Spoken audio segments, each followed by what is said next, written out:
Hey, just thought I'd throw up a random stupid thing here. I do this to myself every once in a while where I've got yard work to do. And so I go outside and I get into my shed that I have outside on my property here to get out a lawnmower and a weed whacker and all kinds of tools.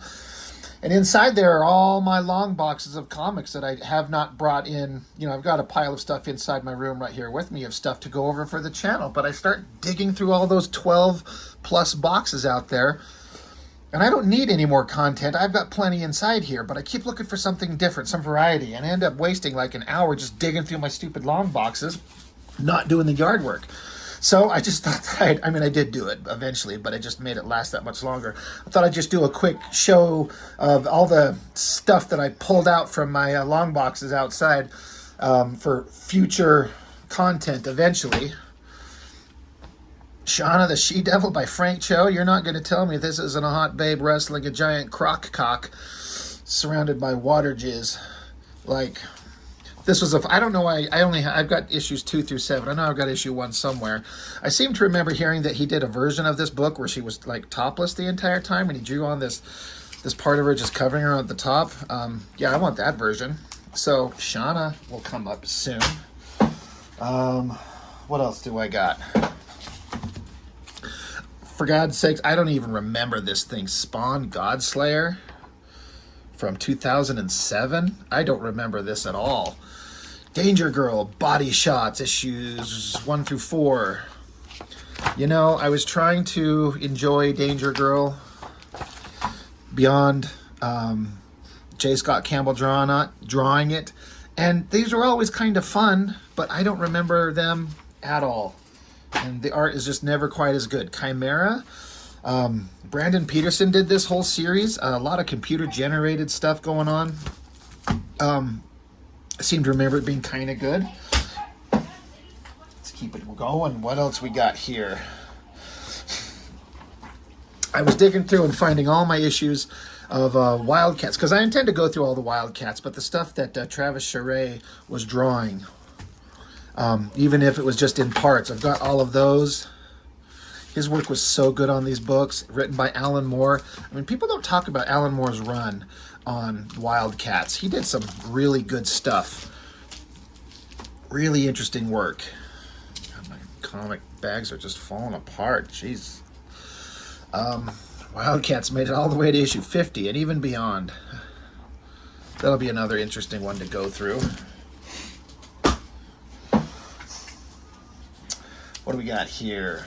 You know, Curse of Spawn, I remember just picking it up because I felt like I was supposed to like it. I was supposed to enjoy it because it was supposed to be really good, right? Dwayne Turner's art is always going to be kind of worth the price of admission. It's super detailed, but I just remember getting so sick of it. Just did not like it at all. But I collected it for quite a stretch. I was one of those guys that was just kind of collecting books, just kind of out of habit.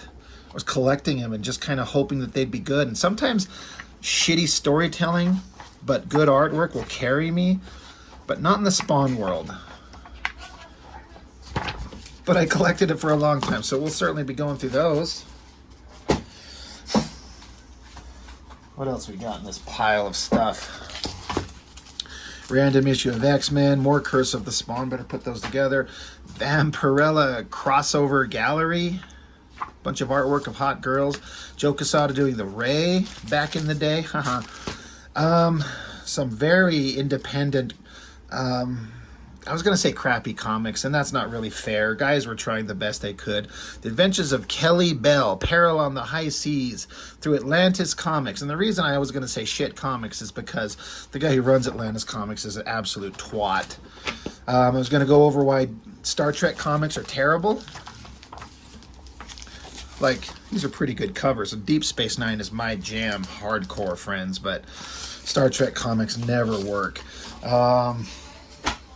Some very old, small publisher, Newcomers Publishing is what this is.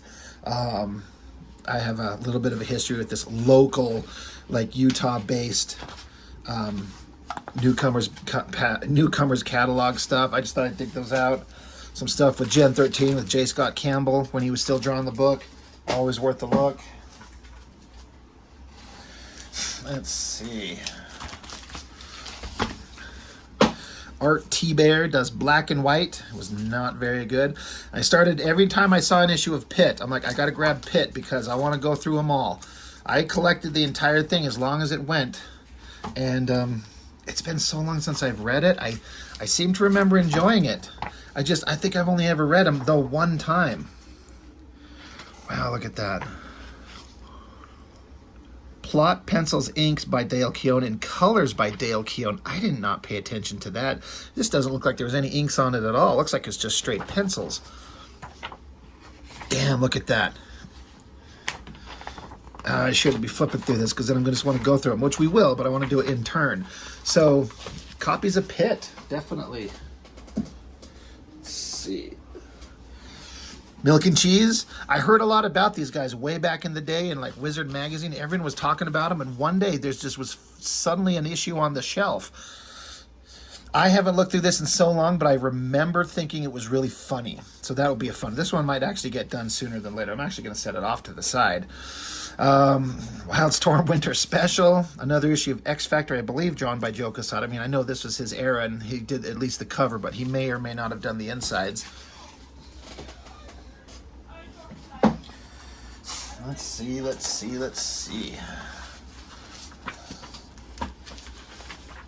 It's another issue of X Factor. Let me see. Did he draw the guts to this? I'm picking up too many things here.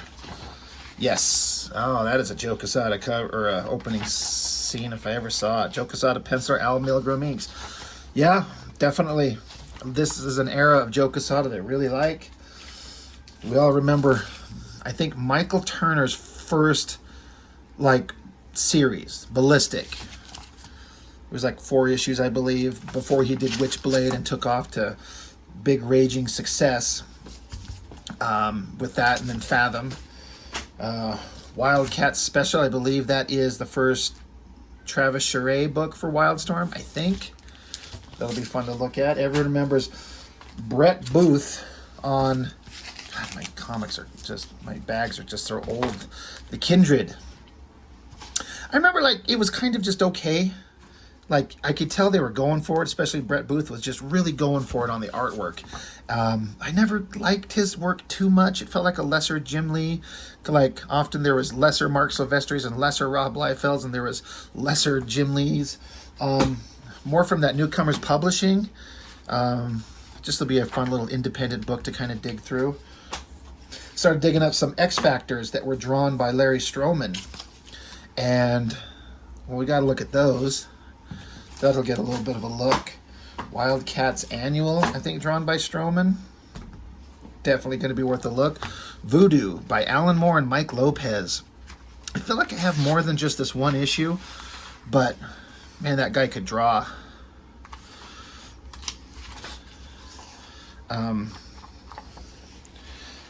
Yeah, he can draw. Jeez. Man, I forgot what was in this book. Good Lord. It's like they dared to have balls to go a little bit, more than PG. Anyway, that'll be an interesting one to dig through. Tomb Raider, drawn by Michael Turner. So, I really, really liked his artwork back in the day, and I still do, but I look at it now, and he definitely had a weird thing going on, but I still like it. He had something that really worked, and it breaks my heart that he died. He seemed like such a genuinely cool guy. A big career in front of him, and a guy that liked to make comics. Let's see. Another thing I discovered that, I kind of knew, but I kind of forgot, is I collected the ever-loving shit out of the Witchblade and the Darkness. I've got so many things with them. Witchblade Darkness. I don't even remember what this was. Some kind of Witchblade Darkness, Witchblades, number one. I don't know what's going on. Tales of the Witchblade. Excited for this. Ripclaw, Jordan Raskin. I think he only did this one thing. I don't know whatever happened to the artist. I remember thinking this cover is like one of the best pictures of Ripclaw I've ever done. God, is this where I got issue 2 of Witchblade? What the hell else do I got in here? Oh, there's issue 1 of Witchblade. All right. I was looking for those. Well, there they are. This might go closer to the top of the pile. Overkill. Witchblades, Aliens, Darkness, Predator. Really? I mean, all things being equal, as long as the artwork is awesome, which I don't even know what we're looking at there. That could be just a close-up of, like, bowl of cereal or something.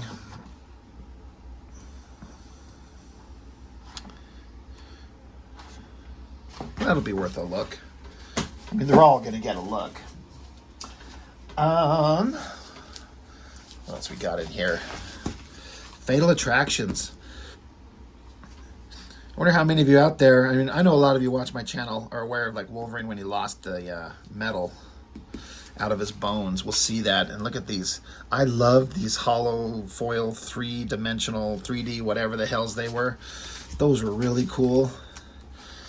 You know, these foil covers were, you wonder if they were worth a $4 price tag, but I still think they were kind of neat. And just tried to dig up that whole series of Fatal Attractions.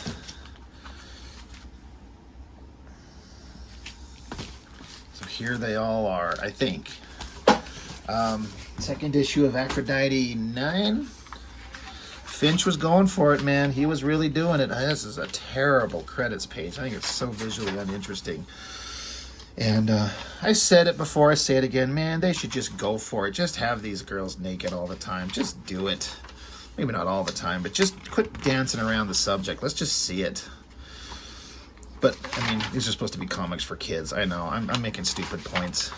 Anyway, that'll be a fun one to look at. Maybe this one won't get age restricted like my last issue 1 did.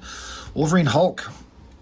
I'm actually really excited to dig through this. Damon Lindelof. That guy kind of sucks. But this series, this is issue 1 and 2. I think it goes to 6. And I've got the rest of them in this pile here somewhere. So I'm going to put those together. That's fun for just the ridiculous fight between Wolverine and Hulk, which is all it's about. And because it's the Ultimate Universe, they can go to places that they never would before in any other kind of story. Let's see. I don't remember this at all. 1 of 4, Sabretooth, drawn by Bart Sears. And we all know Bart Sears can't help but draw the giantest, most muscular, over-the-top characters you've ever seen. And, I mean, yeah. Jesus Christ, look at that roided up leg. It's like Bart Sears. I love him and I hate him in some ways. It's kind of like the Rob Liefeld syndrome, except not as severe. Anyway, that'll be interesting to go through.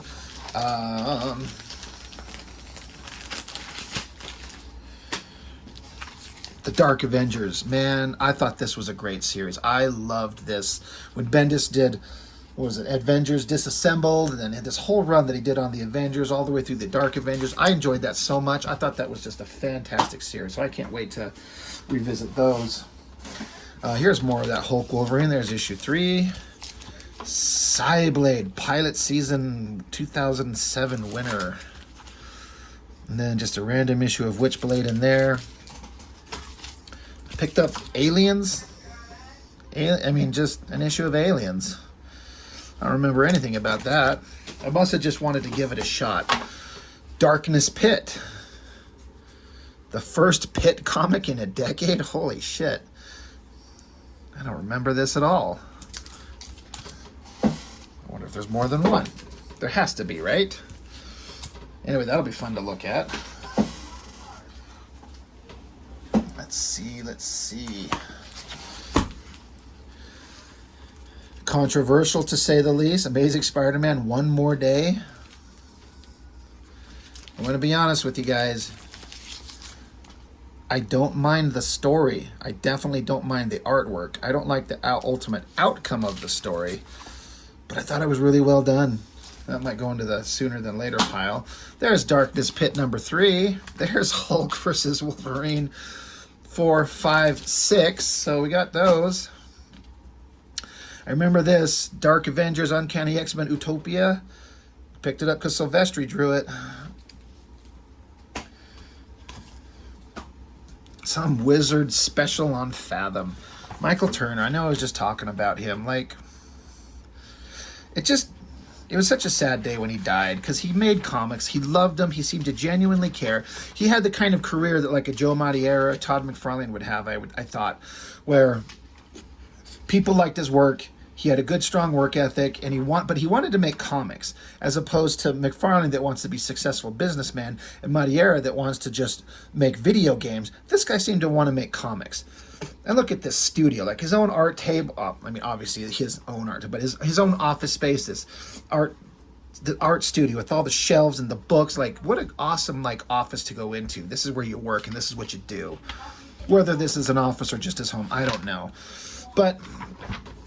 You know, this will be fun to dig through. I'm not going to go through it too much here, but I liked Michael Turner a lot, and I remember being genuinely upset, like not just sad that he died from cancer. It really sucked because liking his art or not, he seemed like a genuine human being, and he loved to make comics, and I can't fault anybody for that. You know, I've been digging through the Jim Lee X-Men number ones and all that stuff, but the Uncanny X-Men that Portasio was doing, he was doing some really good work on that. And we definitely need to give those a look. Top Cow Preview 2005. Another random Silvestri book. Evo, right? EVO. That's issue 3 of 3. Did he even draw the whole goddamn thing? No. Jesus.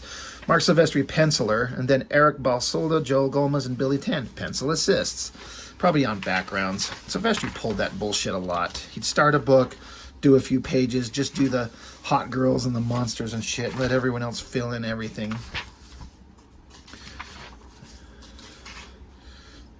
Speaking of... Anyway, that'll be a...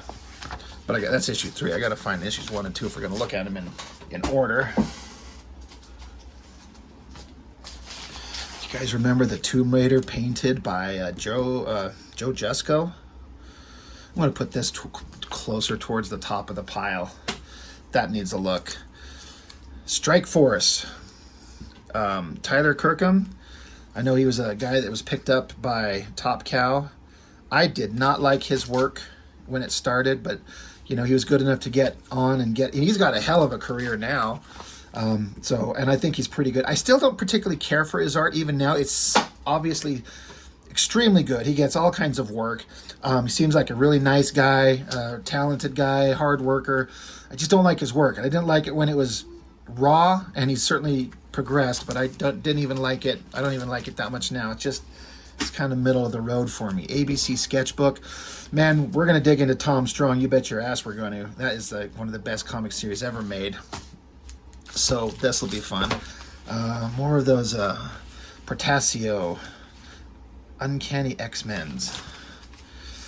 Yeah, man, what an era. I got these because they are connected to...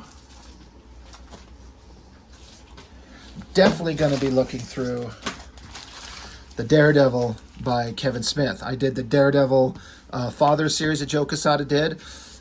This is before he decided to make Daredevil into this giant, hulking, ridiculous monster. But I liked this series, and I think it was very successful. Kevin Smith was at the peak of his popularity in comics world, and I thought he wrote a good series. I felt like they did a really good job.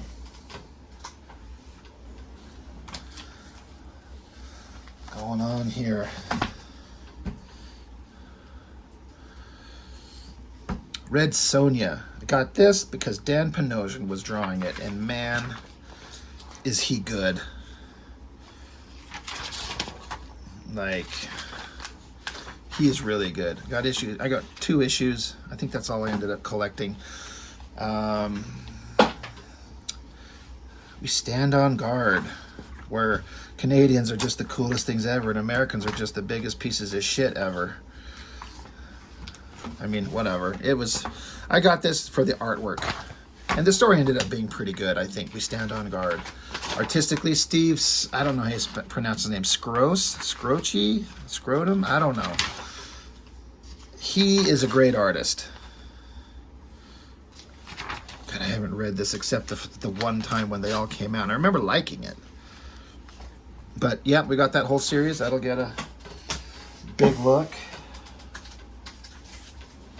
And I've reached the bottom of the pile. Not to say it's the worst stuff. That's just the one issue. I thought I had these out already. But that's got to get a look. I don't know why in the universe I ended up with this. Must have been like a free book. It's got this sticker on it. I bet it was free. I kind of appreciate it more the more I go on, that this kind of artwork. It's a little bit simplistic for my tastes, but I don't mean that as a bad way. It's certainly good, but I don't know. I like things a little bit more detailed. What the hell? This is issue 2. Inhuman? I don't remember this at all. Joe Madureira. You know the one reason I'm picking this up. It's just the Inhuman series.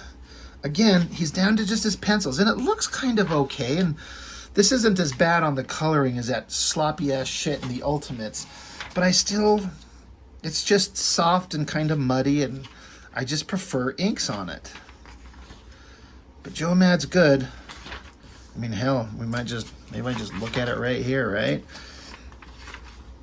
I love his faces. I have photocopied printouts of these things I found online, and I think the pencils look just absolutely amazing. It's inspiring. I can't draw a fraction as well as he does, but it just somehow it still inspires me. I'm inspired whenever I see his work. Agents of S.H.I.E.L.D. I was so excited for that, and I got like 2.5 episodes in and shut that boring ass shit off. That was fucking terrible. 3 months to die. Okay, Wolverine.